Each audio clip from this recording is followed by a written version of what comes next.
would like to reiterate once again that this is not a versus video. This is not Aikido versus MMA or Muay Thai or BJJ. This is an instructional video directed toward Aikido people on how to defend against common MMA attacks. When he is trying to attack me, I see people online and in person. Let's say he's trying to attack me, he's coming at me with something, and what I'll see is people will move, like they're afraid of this. And as I'm standing right now, my balance is broken. I've already given up all of my posture, all of my stance. When he comes in at me, like just by me loading all of my weight on this foot, if he takes another step and comes in, I'm already off balance. I never want to give up my posture or my position. I always want to control his balance and his position. So when he comes in, like I want to move so that I'm controlling his balance. Or if he comes again, I want to come over here so that I'm taking his balance and I have the dominant angle. But I never, let's say he comes in real hard. I never want to give up my posture.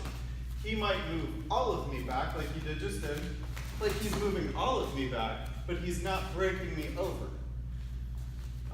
That's very important for Aikido because, coming more gently this time, so if he shoves me and I fall over, well then I'm going to fall down and it's going to the ground and it's no longer Aikido. I mean, if I can get back up, but it becomes a ground fight, which I want to avoid. Another thing that I see with people sometimes is people try to force a technique to work, right? Let's say we're fighting here and I want to do Aikido.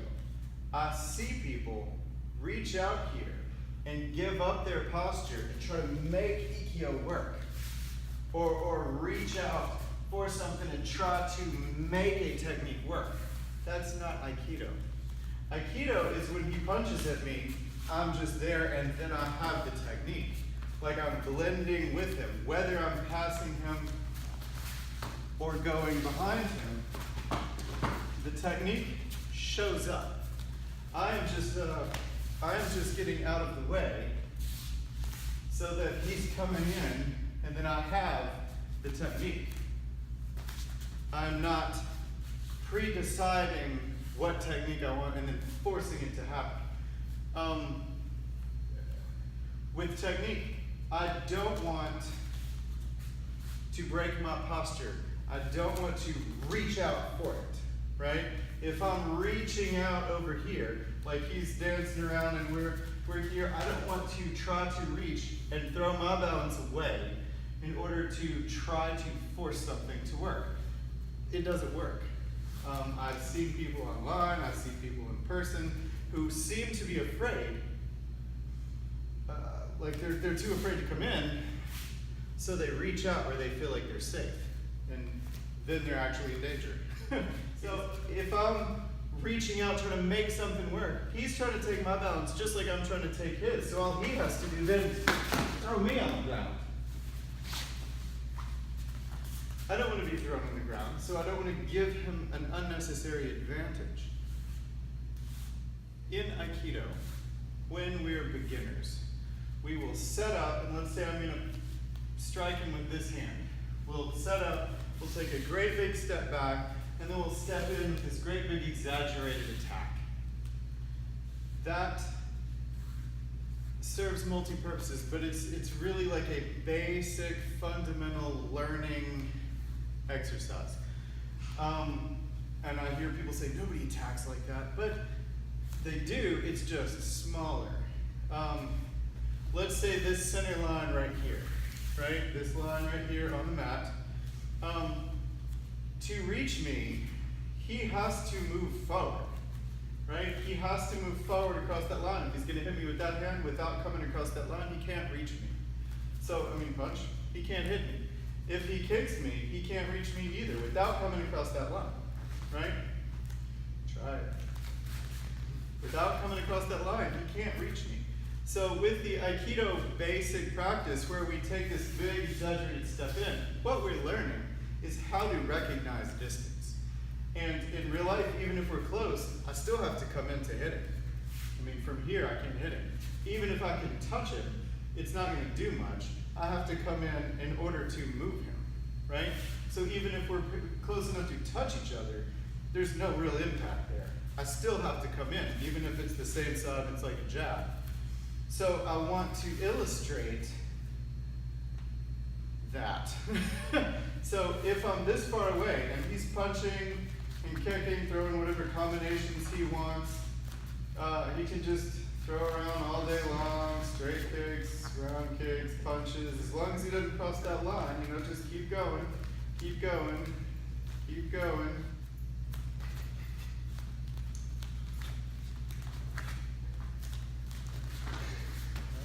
Now,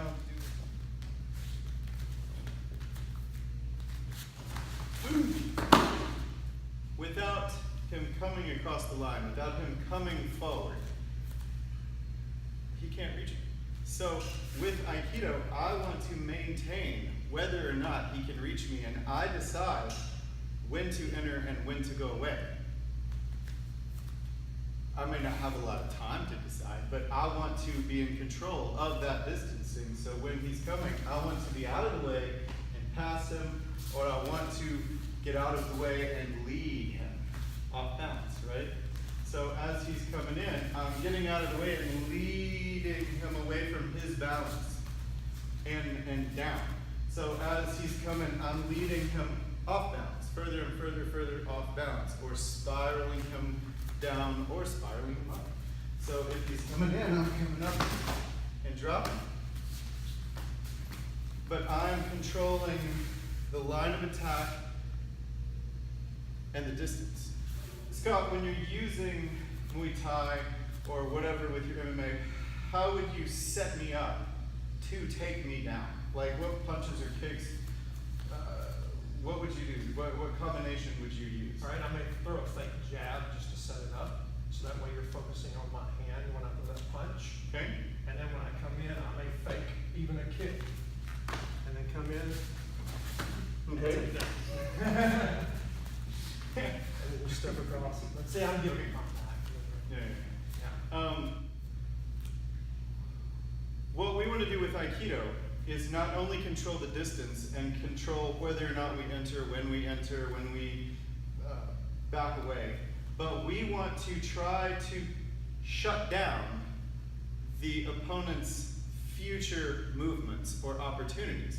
So like when he said he's going to throw a fake jab, he can't come in and kick me now because his balance is loaded onto that front leg. So even if I'm not necessarily doing a technique yet, I am shutting down his future opportunities. Let's say he punches and I just parry that one and then he comes in, I'm still loading him on his leg. Whether or not he went down or whether or not I took him and there was no technique, you know, I'm loading him up so that it's hard for him to kick. As opposed to pushing him to the side. Like if I push him straight to the side, it's turning him, so it's inviting his other strike, right? So I want to push down at an angle or up.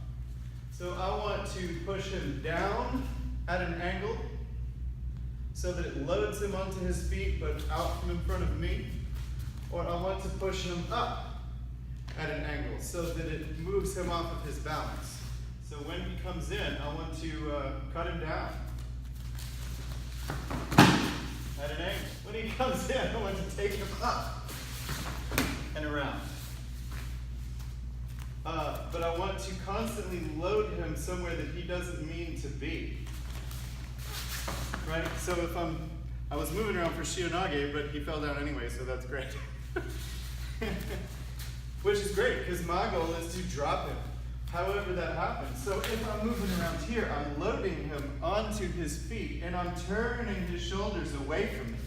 So when I come through here, I can cut him down, and I'm constantly moving away from his other attacks.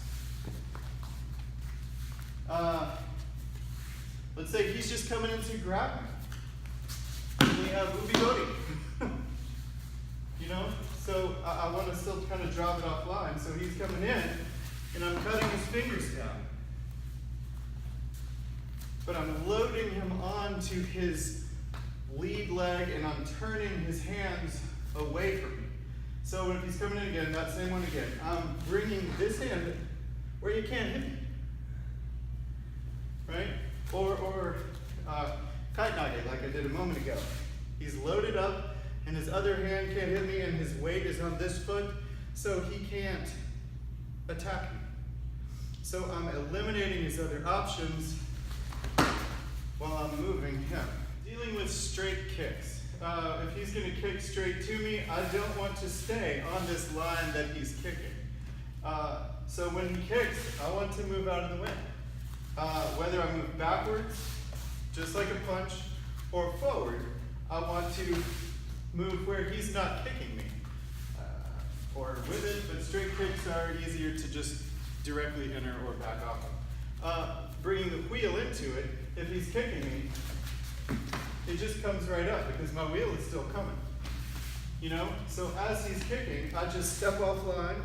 This one is cutting him, hitting him in the head, hitting him in the neck, the collarbone, wherever. As this one raises up to strike also, it helps throw him over. Also, I'm moving toward him, right? For a friendly competition. As he's kicking, this hand just kind of pushes, right?